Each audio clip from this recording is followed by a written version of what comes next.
Kisah Sayyidah Aisyah balap lari dengan Nabi Muhammad SAW. Istri tercinta Rasulullah SAW, Sayyidah Aisyah radhiyallahu anha pernah bercerita. Beliau radhiyallahu anha mengatakan bahwa ia pernah balap lari dengan Nabi Muhammad SAW. Saat itu, Sayyidah Aisyah memenangkan pertandingan. Kemudian, beberapa waktu kemudian setelah badan Sayyidah Aisyah lebih gemuk, Nabi Muhammad SAW berhasil mengalahkannya. Diriwayatkan dari Aisyah radhiyallahu anha, ia berkata, "Aku pernah menemani Nabi SAW dalam sebuah perjalanan. Saat itu, aku masih muda dan badanku belum gemuk. Nabi SAW berkata kepada para sahabat, 'Silakan jalan duluan.' Maka para sahabat pun berjalan mendahului Nabi SAW. Lalu Nabi SAW berkata kepadaku, 'Kemarilah, aku akan mengajakmu balap lari.'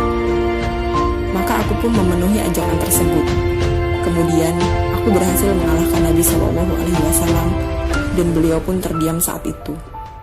Sampai pada suatu ketika badanku sudah mulai gemuk dan aku pun lupa entah dalam perjalanan kemana saat itu. Beliau berkata kepada para sahabat, 'Silakan jalan duluan.' Maka para sahabat pun berjalan mendahului Nabi SAW.